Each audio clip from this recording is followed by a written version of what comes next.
Hey coaches, in today's video I'm going to go over the two run games I would install if I was to install the air raid at a middle school level. Hey coaches, Coach McKie here and welcome to my channel. If this is the first time visiting my channel, welcome. And if you want to learn about RPOs, passing concepts, and run schemes out of the spread offense, then please hit that subscribe button down below. And if you find this video helpful, please give it a thumbs up. Now, I've covered the drop back pass, the quick game, and the screens for the air raid if I was to install that in the middle school. Now, the only thing we're missing is the run game. And in today's video, I'm going to go over the two runs I think you need in order to be successful at the middle school level. If y'all do anything different, please leave a comment below. I'd love to get your thoughts and opinions on this. The first run scheme I would install if I was installing the air raid in the middle school would be inside zone. Now, I know a lot of coaches think that you can't do that, but I think that you can, and you just have to make it simple. And what I would do to make it simple is I would teach them, if we're going to the left, you've got the gap to your left. If you're going to the right, you've got the gap to your right. If no one shows up after 3 steps, then you climb to the next person. That's how I would teach it. And in fact, I have a video linked in the description below to a video series that Coach Allball has put out by a coach in Indiana who has won multiple state championships just running the inside zone as his only run. And he teaches it the exact same way. And he puts most of the emphasis on the tailback, making the right read, and that is probably one of your best players at middle school. So what I would do is I would teach, we're running inside zone to the left, call it lion, whatever you want, an L word to make it simple, is to just left foot up, you've got this gap, and you're driving on. Make it look like an elephant's on parade. This left tackle's got this gap, and he is moving up if nothing shows. Center, A gap, moving up. Guard, you've got this gap. Someone's in your gap. That's who you're blocking now, and you were just driving. Right tackle, you've got your B gap. No one shows up. You just drive. You just keep moving along, keeping on your tracks. Someone will show up, I promise you. Okay? Just keep stressing that. Someone's going to show up. Defenses are gap-minded. They know what they want to do. They've got to protect those gaps. Someone is going to be accountable for that gap. Just keep it on. I know that's very simple, but that's how I would teach it. I would say the running back, you are opening up, 1 step, open, 2nd step to the center's butt, and then you were 3rd step, you were going downhill, eyeing this center. If he goes left, I go right. If he goes right, I go left. That's how I would teach it at the middle school level. And then quarterback, you are responsible for this end. And what I would say is if this end can make a tackle in the backfield on the tailback, pull the ball and run. If the end just sits there, hand the ball off. Now, Coach McKie, I know what you're thinking. What do we do with these guys out here? Simple. You make them run hitches. That's what I would do. 3-step hitches, all of them.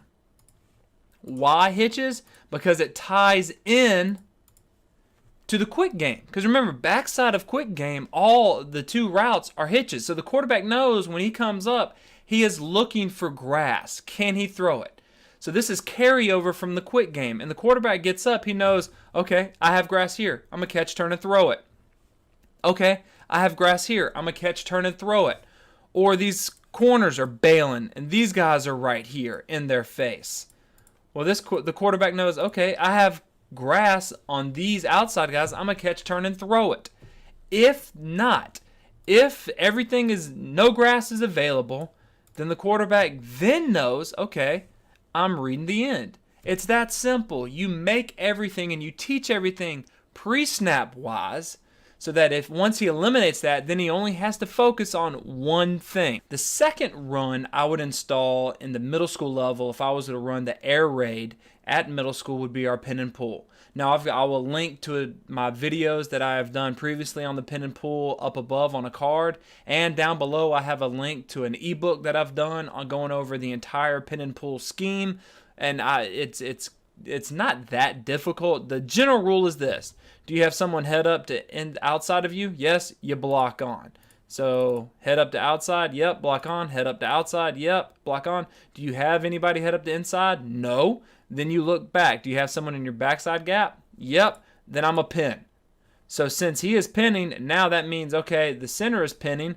I am going to pull, and I'm going to get that front side linebacker. Backside tackle always, always, always is locking on. Right there. That's the gist of it. Front side wide receiver, you are going to be push cracking. I want my tailback on this corner. I don't want my tailback on this safety. That's just me. If you would rather him block on and then can the tailback and the safety go one-on-one, right there, that's fine. You can do whatever you want to do. The beauty of this is backside. This is how we get our Y involved in the play. So here, what he's going to do is he's just going to run his normal quick game snag. That's what he's going to do. Why the snag? He's the oh crap. And he knows what to do because this is carryover from the quick game. Again, there's that word, carryover.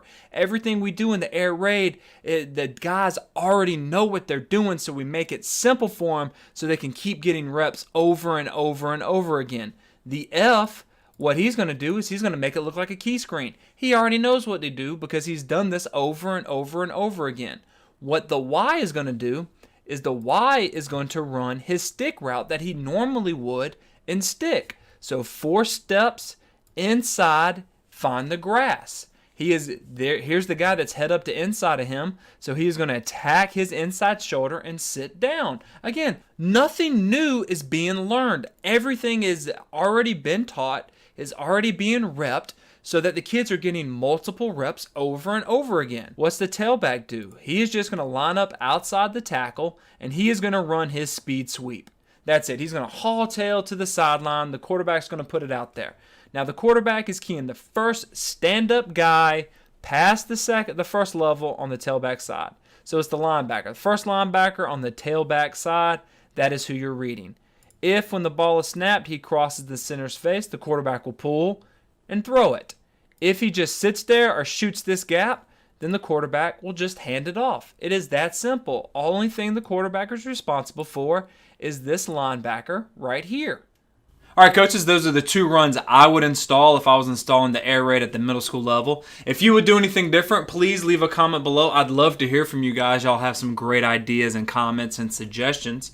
And if you're having difficulty installing the air raid and you need drills or don't know what drills to run to get better at the air raid, check the link down below. It takes you to a free ebook I put out to help y'all on the 3 main drills I feel you need to run in order to be successful in the air raid. And until next week, let's remember to continue to master the spread, score points, and have fun.